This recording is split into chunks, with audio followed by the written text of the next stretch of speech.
Breaking news చూస్తున్నారు. సోమవారం నుంచి ఆంధ్రప్రదేశ్ అసెంబ్లీ సమావేశాలు ప్రారంభం కాబోతున్నాయి. బడ్జెట్ సమావేశాలకు సంబంధించి ప్రస్తుతం చర్చ జరుగుతోంది. కారణం, అసెంబ్లీ పరిసర ప్రాంతాల్లో భారీగా పోలీసులు మోహరించారు. రేపటి అసెంబ్లీ సమావేశాలకు హాజరవుతానంటూ మాజీ ముఖ్యమంత్రి జగన్ ప్రకటించిన నేపథ్యం గేట్ నెంబర్ 4కి సంబంధించి ప్రస్తుతం చర్చ జరుగుతోంది. ఎందుకు గేట్ నెంబర్ 4 అనే అంశానికి సంబంధించి అనుకుంటున్నారు కదా? ఎస్, వస్తున్న ఆ పాయింట్కి. గేట్ నెంబర్ 4 నుంచి ఎమ్మెల్యేలు ఎమ్మెల్సీలకు మాత్రం ఎంట్రీ ఉంటుంది. సాధారణ ఎమ్మెల్యే కావడంతో ప్రోటోకాల్ ప్రకారం గేట్ నెంబర్ 4 నుంచి జగన్ ఎంట్రీ ఉంటుంది. అయితే గేట్ నెంబర్ 1 నుంచి గవర్నర్, ముఖ్యమంత్రి, డిప్యూటీ ముఖ్యమంత్రి, సభాపతి, అలాగే డిప్యూటీ స్పీకర్ అంటే స్పీకర్, డిప్యూటీ స్పీకర్, ప్రతిపక్ష నేతకు అవకాశం ఉంటుంది. సభలో తనకు ప్రతిపక్ష హోదా కావాలని కోరుతున్నారు ఆంధ్రప్రదేశ్ మాజీ ముఖ్యమంత్రి వైసీపీ అధినేత జగన్. గేట్ నెంబర్ 2 నుంచి మంత్రులు, చీఫ్ విప్లకు ఎంట్రీ ఉంటుంది. ఈ నేపథ్యంలో ప్రస్తుతం ఆయన సాధారణ ఎమ్మెల్యే కాబట్టి గేట్ నెంబర్ 4 నుంచి ఆయన ఎంట్రీ ఉంటుంది. సో ఈ నేపథ్యంలో ఎందుకు గేట్ నెంబర్ 4కి సంబంధించి అంత చర్చ జరుగుతోంది? దీని మీద వైసీపీ వెర్షన్ ఏంటి? అట్ ద సేమ్ టైం ఎటువంటి చర్చ జరుగుతుంది తెలుసుకునే ప్రయత్నం చేద్దాం. మా ప్రతినిధి రాజేష్ అప్డేట్స్ అందించేందుకు సిద్ధంగా ఉన్నారు. రాజేష్, గేట్ నెంబర్ 4 నుంచి ఎంట్రీ వచ్చే అవకాశం ఉందా, లేకపోతే ప్రభుత్వం గేట్ నెంబర్ 1 నుంచి ఆయనకి ఎంట్రీ ఇచ్చే అవకాశం కనిపిస్తుందా? గేట్ నెంబర్ 2 నుంచి కావచ్చు. అంటే గేట్ నెంబర్ 4 నుంచే జగన్ ఎంట్రీ ఉండే అవకాశం అయితే ఉంది. ఎందుకంటే ఎమ్మెల్యేగా ఆయనకి కేవలం ప్రతిపక్ష హోదా ఇవ్వలేదు కాబట్టి, మాజీ ముఖ్యమంత్రి అయినప్పటికీ ప్రతిపక్ష హోదా లేకపోవడంతో గేట్ నెంబర్ 4 నుండి ఆయన లోపలికి ప్రవేశిస్తారు. అంటే మొదటి అసెంబ్లీ సమావేశాల సమయంలో కూడా ఆయన మొదటి గేట్ నుండి ఎమ్మెల్యేలు ఎమ్మెల్సీలతో కలిసి వచ్చారు. రేపు కూడా అదే విధంగా గేట్ నెంబర్ 4 నుండి ఆయన ఎంట్రీ ఉండబోతుంది. అయితే జనరల్ గా ప్రతిపక్ష హోదా ఇవ్వాలని ఇప్పటికే వైసీపీ పట్టుబడుతుంది. ఇప్పటికే హైకోర్టును ఆశ్రయించడం, స్పీకర్ కి లేఖ ఇవన్నీ చేసేది. అయితే తాజాగా రేపు అసెంబ్లీ సమావేశాలకి వచ్చే ఉద్దేశం కూడా, ప్రధాన ఉద్దేశం అదే, ప్రతిపక్ష హోదా కల్పించాలన్న డిమాండ్ తో రేపు అసెంబ్లీకి వస్తున్నట్లు తెలుస్తుంది. దానికి అనుగుణంగా రేపు అసెంబ్లీలో ప్రతిపక్ష హోదా అంశాన్ని లేవనెత్తాలని వైసీపీ వ్యూహాలను సిద్ధం చేసుకుంటుంది. సభలో అడుగుపెట్టిన వెంటనే జగన్ కి ప్రతిపక్ష హోదా ఇవ్వాలనే డిమాండ్ చేసే అవకాశం కూడా కనబడుతుంది. ఉదయం 10 గంటలకి ఉభయ సభలను ఉద్దేశించి గవర్నర్ ప్రసంగంతో అసెంబ్లీ సమావేశాలు ప్రారంభమవుతాయి. జనరల్ గా అసెంబ్లీకి మొత్తం 4 గేట్లు ఉంటాయి. ప్రధానంగా మొదటి గేట్ లో ముఖ్యమంత్రితో పాటు ఉప ముఖ్యమంత్రి, మండలి చైర్మన్, స్పీకర్, డిప్యూటీ స్పీకర్ వీళ్ళు 5గురు గేట్ నెంబర్ 1 నుండి వస్తారు. జనరల్ గా ప్రతిపక్ష నేత ఉంటే కనుక ప్రతిపక్ష నేతని గేట్ నెంబర్ 2 నుంచి పంపిస్తారు మంత్రులు. అదేవిధంగా చీఫ్ విప్పులు వచ్చేటువంటి గేట్ నెంబర్ 2 నుంచి ప్రధాన ప్రతిపక్ష నేతకి అవకాశం ఉంటుంది. గతంలో జగన్ ప్రతిపక్ష నేత ఉన్న సమయంలో అటువైపు నుంచే అటు వచ్చేవాళ్ళు. చంద్రబాబు కూడా గేట్ నెంబర్ 2 నుంచి వచ్చేవాళ్ళు. అయితే ఇప్పుడు జగన్ ప్రతిపక్ష హోదా లేకపోవడంతో ఆయన గేట్ నెంబర్ 4 ఒక సాధారణ ఎమ్మెల్యేలు ఏ విధంగా అయితే గేట్ నెంబర్ 4 నుంచి వస్తారో అదే గేట్ నుండి ఆయన రాబోతున్నారు. జనరల్ గా మొన్న అసెంబ్లీ సమావేశాలు ఏ విధంగా అయితే వచ్చారో అదే విధంగా ఎమ్మెల్యేలు ఎమ్మెల్సీలతో కలిసి ఆయన నడుచుకుంటూ వాకింగ్ చేసుకుంటూ వచ్చే అవకాశం అయితే కనబడుతుంది. మరి చూడాలి రేపు ఎలాంటి పరిణామాలు చోటు చేసుకుంటాయో. గతంలో ప్లకార్డులు ప్రదర్శించిన సందర్భంలో అనుమతి లేదంటూ ప్లకార్డులకి పోలీసులు అక్కడ ఉన్నటువంటి వాళ్ళంతా కూడా అడ్డుకున్నటువంటి మార్షల్స్ అంతా అడ్డుకున్న పరిస్థితి అప్పుడు అందరూ కూడా వాతావరణం నెలకొంది. రేపు కూడా అలాంటి పరిస్థితులే అసెంబ్లీ వద్ద ఎదురయ్యే అవకాశం ఉందనేది ప్రస్తుతం అందుతున్న సమాచారం. ఈ నేపథ్యంలో అసెంబ్లీ చుట్టూ భారీ భద్రతను ఏర్పాటు చేశారు. జగన్ తో పాటు కార్యకర్తలు కూడా భారీగా అసెంబ్లీ ప్రాంగణాలకు చేరుకునే అవకాశం ఉంది కాబట్టి పోలీసులు అయితే భారీ భద్రతను ఏర్పాటు చేశారు.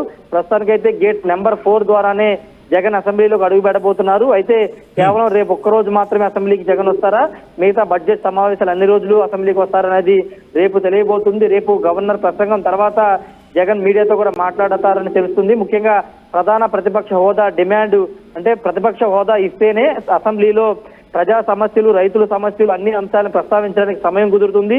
ఒక సాధారణ ఎమ్మెల్యేగా ఇచ్చే సమయం ఇస్తే అసలు ప్రజా సమస్యలు ప్రభుత్వం దృష్టికి తీసుకోవడానికి ఎలా కుదురుతుందనేది వైసీపీ వాదనకు ఉంది కాబట్టి దాని ఎజెండాగానే రేపు అసెంబ్లీకి వైసీపీ వస్తుందని తెలుస్తుంది. రేపు సభలో ఇదే అంశాన్ని హైలైట్ చేయబోతున్నారు. ఏదేమన్నప్పటికీ రేపు ఖచ్చితంగా ఒక ఉద్రిక్త వాతావరణం అసెంబ్లీ ప్రాంగణాల వద్ద ఉండే అవకాశం ఉంది. ఎమ్మెల్సీలతో పాటు ఎమ్మెల్యేలతో జగన్ నడుచుకుంటూ వచ్చి అసెంబ్లీలోకి రాబోతున్నారు. వచ్చిన తర్వాత గవర్నర్ ప్రసంగం తర్వాత ఏమైనా దీని మీద రియాక్ట్ అయ్యే అవకాశం కూడా ఉంది సచిన్. రైట్, ఇక్కడ ముఖ్యమంత్రిగా ఉన్న సందర్భంలో జగన్ కి సంబంధించి మాట్లాడుకున్న సందర్భం, ఎందుకంటే తెలుగుదేశం పార్టీ కూడా ప్రస్తుతం అదే అంశాన్ని లేవనెత్తుతోంది. మాకు మీరు ఎటువంటి రెస్పెక్ట్ ఇచ్చారో అటువంటిదే తిరిగి ఇక్కడ ఇవ్వడం జరుగుతుంది. అట్ ద సేమ్ టైం ప్రోటోకాల్కి సంబంధించి ఏవైతే ఉంటాయో వాటిని అనుగుణంగానే కంటిన్యూ అవుతుందంటూ కూడా చెప్పుకొస్తున్న పరిస్థితి. సో ఈ నేపథ్యంలో ఆ వెసులుబాటుకి సంబంధించిన చర్చ జరుగుతోందా, లేకపోతే గేట్ నెంబర్ 2 నుంచి ఎంట్రీ ఇవ్వడానికో, లేకపోతే గేట్ నెంబర్ 1 నుంచి ఎంట్రీ ఇవ్వడానికో దానికి సంబంధించిన చర్చ జరుగుతోందా?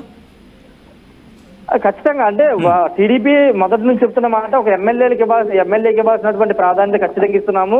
ప్రతిపక్ష నేత అసెంబ్లీ రూల్స్ అనేవి అసెంబ్లీకి ఒక రూల్స్ ఉంటాయి. ఆ రూల్స్ ప్రకారమే ప్రతిపక్ష నేత లేడు కాబట్టి ప్రతిపక్ష నేత లేడు కానీ ఎమ్మెల్యేగా ఉన్నారు కాబట్టి ఎమ్మెల్యేకి ఇవ్వాల్సినటువంటి ప్రాధాన్యతను ఆయనకి ఇస్తున్నాం అనేది టీడీపీ నేతలు కానీ స్పీకర్ కానీ చెప్తున్న మాట. కానీ ఇప్పుడు ప్రతిపక్ష హోదా ఉంటేనే గేట్ నెంబర్ 2 రూల్స్ ప్రకారం గేట్ నెంబర్ 2 నుంచి ప్రతిపక్ష హోదా ఉన్నటువంటి నేత రావాల్సింది. కానీ ఆ హోదా జగన్కి లేదు కాబట్టి ఒక ఎమ్మెల్యే లాగానే సాధారణ ఎమ్మెల్యేగానే గేట్ నెంబర్ 4 నుండి రావాల్సి ఉంటుందనేది అసెంబ్లీకి సంబంధించిన అసెంబ్లీ వర్గాలు చెబుతున్నమాట. కానీ ప్రధాన ప్రతిపక్ష హోదా ఇస్తేనే అసెంబ్లీలో ప్రజా సమస్యలు చెప్పడానికి అవకాశం ఉంటుందనేది జగన్ వాదన. కాబట్టి ఒకవేళ నిజంగా రేపు కోర్టులో కానీ లేకపోతే అసెంబ్లీ స్పీకర్ కానీ ప్రతిపక్ష హోదా మీద నిర్ణయం తీసుకుని అప్పుడు ఆయన గేట్ నెంబర్ 2 నుంచి వచ్చే అవకాశం అయితే ఉంటుంది. రేపు మాత్రం ఆయన గేట్ నెంబర్ 4 నుండే అసెంబ్లీలో అడుగుపెడతారు.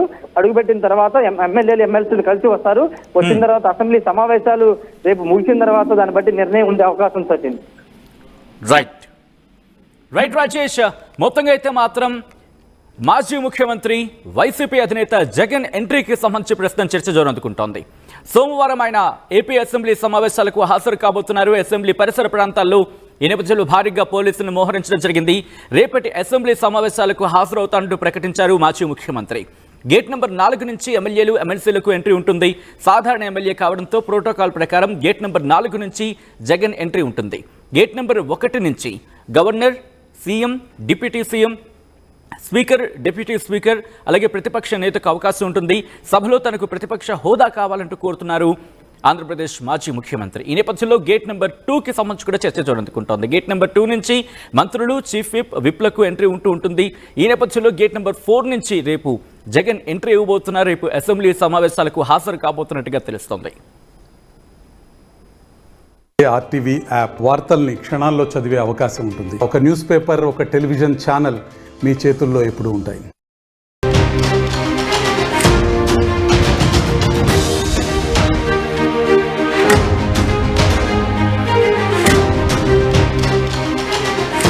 బ్రేకింగ్ న్యూస్ చూస్తున్నారు. సోమవారం నుంచి ఆంధ్రప్రదేశ్ అసెంబ్లీ సమావేశాలు ప్రారంభం కాబోతున్నాయి. బడ్జెట్ సమావేశాలకు సంబంధించి ప్రస్తుతం చర్చ జరుగుతోంది. కారణం అసెంబ్లీ పరిసర ప్రాంతాల్లో భారీగా పోలీసులు మోహరించారు. రేపటి అసెంబ్లీ సమావేశాలకు హాజరవుతానంటూ మాజీ ముఖ్యమంత్రి జగన్ ప్రకటించిన నేపథ్యం గేట్ నెంబర్ 4కి సంబంధించి ప్రస్తుతం చర్చ జరుగుతోంది. ఎందుకు గేట్ నెంబర్ 4 అనే అంశానికి సంబంధించి అనుకుంటున్నారు కదా? వస్తున్న ఆ పాయింట్కి. గేట్ నెంబర్ 4 నుంచి ఎమ్మెల్యేలు ఎమ్మెల్సీలకు మాత్రం ఎంట్రీ ఉంటుంది. సాధారణ ఎమ్మెల్యే కావడంతో ప్రోటోకాల్ ప్రకారం గేట్ నెంబర్ 4 నుంచి జగన్ ఎంట్రీ ఉంటుంది. అయితే గేట్ నెంబర్ 1 నుంచి గవర్నర్, ముఖ్య